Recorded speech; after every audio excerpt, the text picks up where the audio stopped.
오늘은 민수기 25장 말씀입니다. 발람이 자기 곳으로 돌아갔습니다. 그리고 부올이라고도 하고 바알 부올이라고도 하는, 원래 지명은 부올이었던 것 같아요.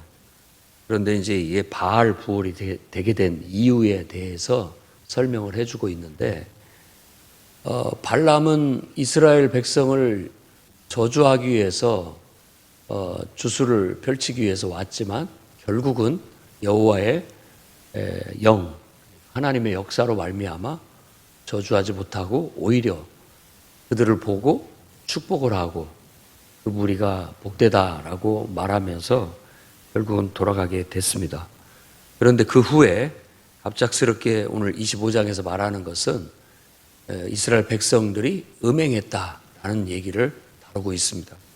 이 음행이라는 것이 우상숭배와 연관이 되어 있습니다.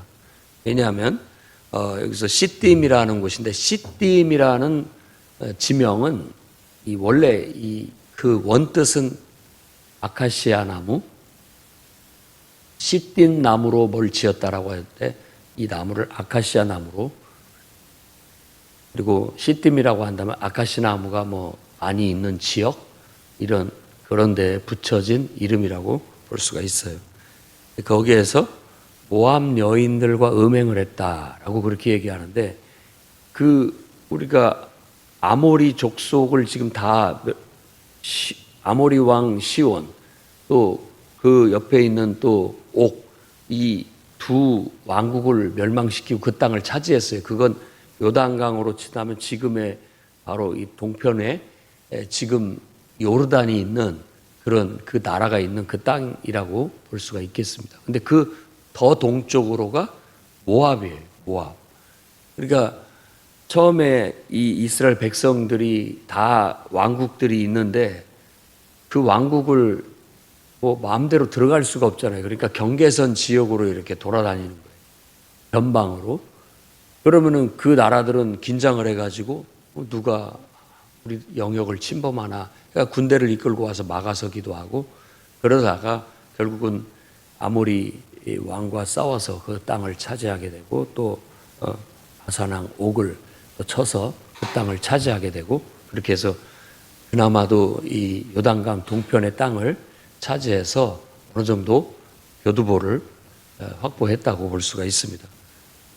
그런 상황에서 바로 모압이 위협을 느끼고 이 민족을 저주하기 위해서 발람을 고용했던 것인데, 이스라엘이 무너져 내리는 것은 그런 어떤 적으로 말미암아 된 것이 아닙니다. 오히려 연병이라고 할 수 있는 우상숭배의 전염병, 우상숭배의 전염병이 돌았습니다.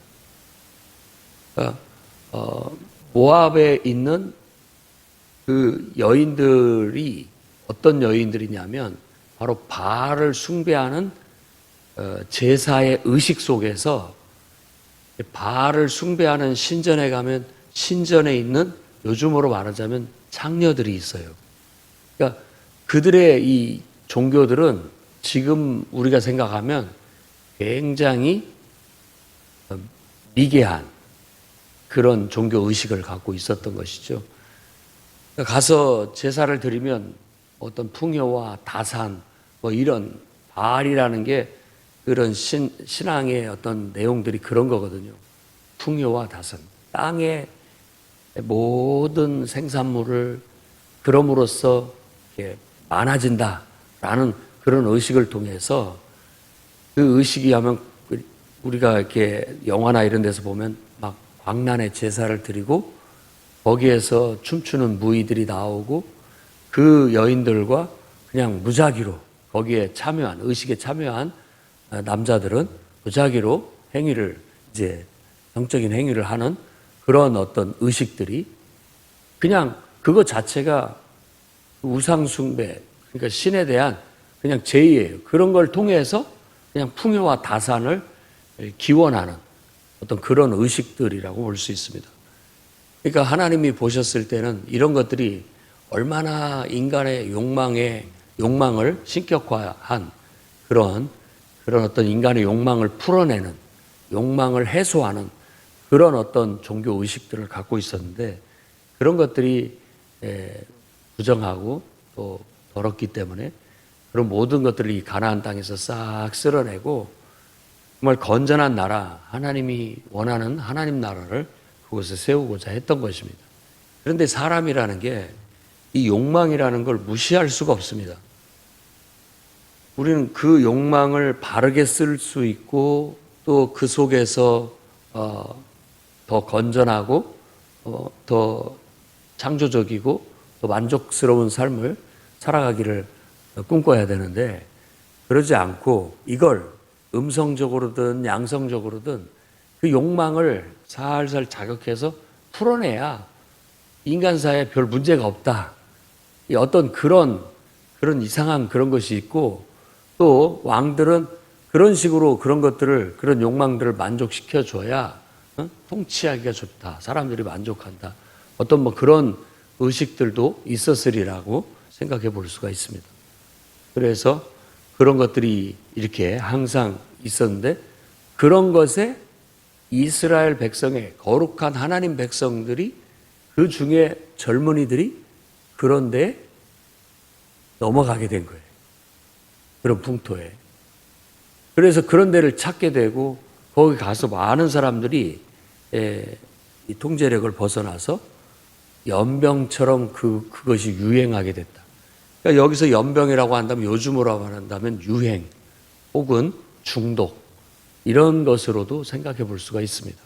물론 질병으로 인해서 어떤 그런 것으로 질병의 어떤 전염병이라고도 볼 수 있지만, 영적으로 본다면 이것은 바로 그런 어떤 유행에, 그런 욕망을 추구하는 유행에 휩쓸려 가지고 젊은이들이 거기에 완전히 빠져들게 되는, 큰 많은 무리들이 거기에 휩쓸리게 되는 그런 것이라고 볼 수 있죠. 그래서 오늘날도 세상의 어떤 유행들, 그러나 그것이 건전하지 못한 유행들, 예를 든다면 요즘 들어 마약이 성행하고 있다라고 하는데, 그런 것들이 뭐 세상 사람들은 그럴 수 있지만 교회 안에 젊은이들이 자칫 그런 유혹에 빠져서 그런 것으로 인해서 중독되고 그런 문제가 되는 것, 이런 것들을, 이런 일들이 벌어진 거라고 볼 수가 있겠어요. 그러니 이 지도자가 봤을 땐 이거 그러면 안 된다라고 단속을 하는데, 어쩔 때 보면 우리 젊은 사람들이 봤을 때 말을 해도 잘 안 듣고 또 음성적으로 몰래 그런 것들을 추구하기 때문에 막을 길이 없다라는 거예요. 그 중에는 또 대놓고, 아예 떳떳하게 대놓고 그렇게 그런 행위들이 뭐 잘못이냐라는 듯이 하는 사람들도 있습니다. 그 사람이 오늘 이 말씀의 중심에 나타나 있는데, 이름까지 밝히고 있어요. 그 남녀의 이름까지. 두 남녀가 대놓고 한낮에, 태양 아래 한낮에 이런 일을 벌이기 위해서 그 여인을 데리고 자기 장막으로 들어가는 것을 봐요.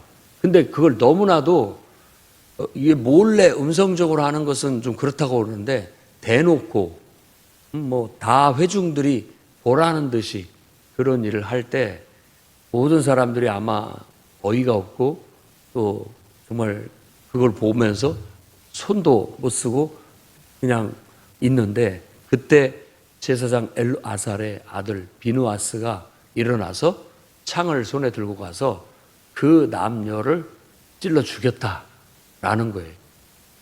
그래서 이 25장의 핵심은 그 이야기에 핵심이 있습니다.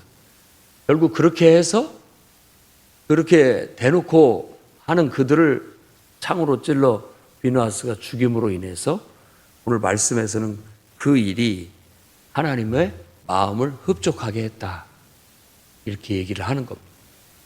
그래서 그 연병이 결국 끝이게 됐다는 그런 의미를 말씀에서 해석을 해주고 있어요.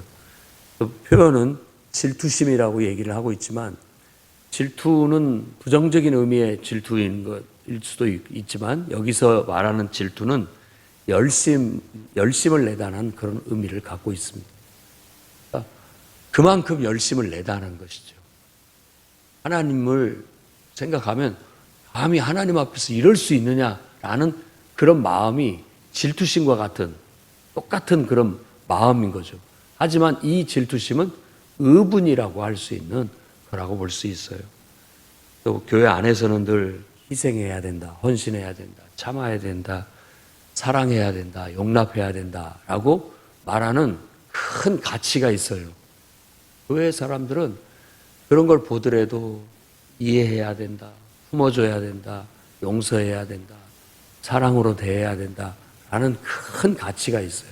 그런데 가끔 이런 성경 말씀에 균형을 잡듯이 어떤 곳에는 이와 같은 의분을 하나님께서 요구하실 때도 있다라는 거예요. 그걸 보면서 야 그냥 참아야 돼, 냅둬 이렇게 할 수 있지만 이 비누아스 같은 사람이 일어나서 그런 문제들을 과감하게 척결을 해내고 나아갈 때 그로 인해서 하나님이 오히려 기뻐하실 수 있는, 그래서 하나님께서 그 문제를 해결할 수 있는, 해결되는 그런 놀라운 역사가 나타날 수도 있다라는 겁니다. 어쩌 보면 이런 연병이 있었을 때 이런 대부분 연병이 돌 때에 단호한 이런 대처가 아니면 끊어지지가 않습니다.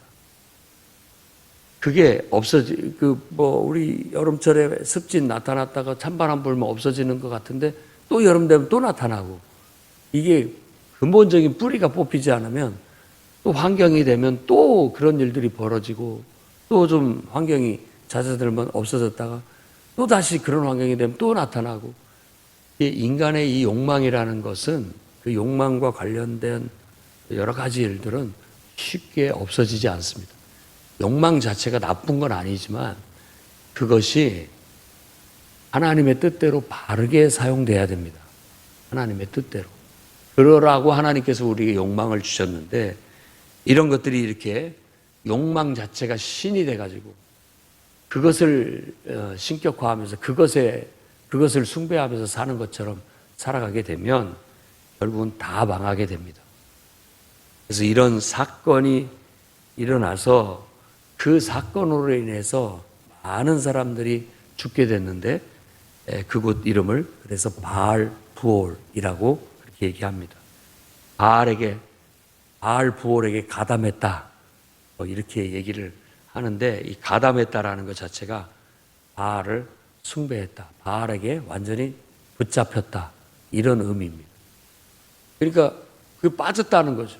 중독에 빠진 거예요. 그런 탐닉에 빠져버린 거예요. 그래서 거기서 빠져나오지 못하는 거예요. 마약에 중독되듯이 중독돼가지고 쉽게 그걸 끊어내지 못하는 그런 문제점을 지적하고 있는 겁니다.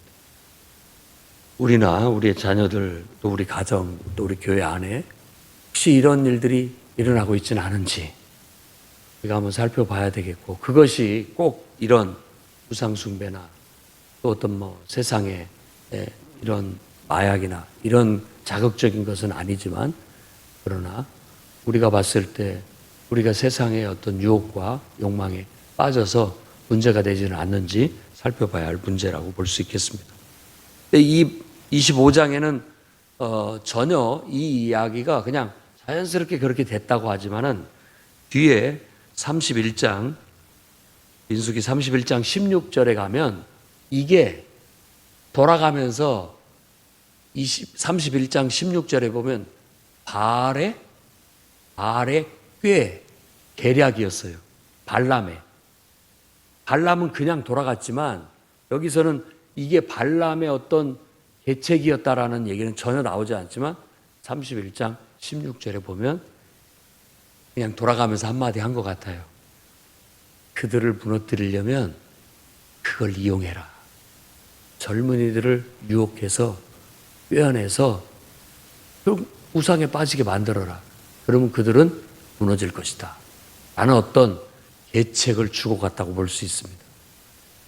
그래서 발람 하면은 성경에서는 유혹하고 또 미혹하는 거짓 선지자의 영, 이런 식으로 더 오명이 발람이라는 사람에게 붙게 된 거예요.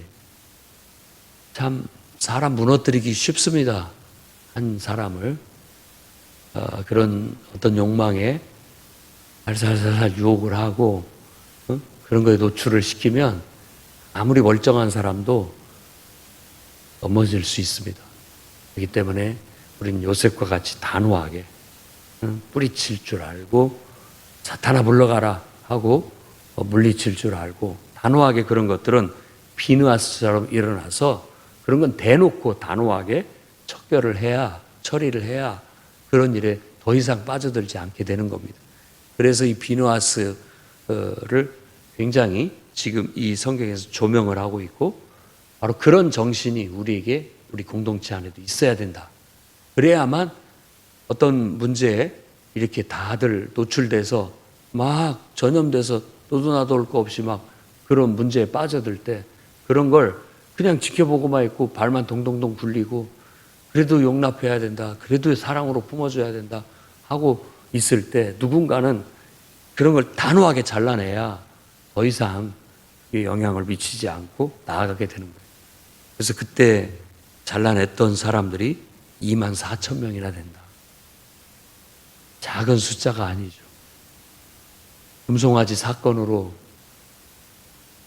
출애굽기 32장 보면 그때도 많은 사람들이 레위 족속들이 일어나서 천막에 들어가 금송아지에 연루된 사람들을 다 제거해냈는데 이번에도 이 바알 부올에서 그 바알에게 넘어간 사람들, 바알 숭배에 가담한 사람들을 다 어찌 보면 척결을 했다고 보는데 그 인원이 24,000명이나 됐다고 하는 거예요. 공동체가 이런 문제에 한번 빠져서 휩쓸려 어떤 부분들이 연병처럼 퍼지게 됐을 때 이와 같은 큰 어려움, 아픔을 겪게 됩니다. 하지만 그렇게 해서라도 그 아픔을 통하여 그런 문제를 해결해내지 않는다면 하나님 나라, 하나님 백성으로서의 정체성 그리고 하나님 나라로서의 어떤 그 말씀의 기준 이런 것들을 지키지 못하면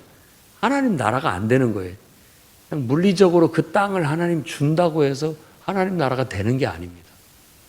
그 땅에 들어가서 바로 위대한 정신, 위대한 가치를 하나님 나라의 위대한 정신과 하나님 나라의 위대한 가치를 그 땅에서 펼쳐야 그곳이 하나님 나라가 되는 것이지 그냥 되는 건 아니죠. 우리도 다 물리적으로 교회를 다니고 또 예배를 참여하고 드린다고 할지라도 우리 한 사람 한 사람이 하나님 나라의 위대한 정신과 가치를 실천하고 살지 못하게 된다면 교회는 다니고 있고 하나의 종교로서 예배를 참석하고 있다 할지라도 우리가 변화되지 않아서 세상의 그런 가치관 속에 세상의 또 풍토 속에 그냥 휩쓸려 살게 된다면 그건 진정한 하나님 나라가 이루어질 수가 없는 그런 상태라고 볼 수 있습니다. 그래서 교회는 세상에서 구별돼야 됩니다. 분명하게. 세상 유행을 따라갈 수 없어요.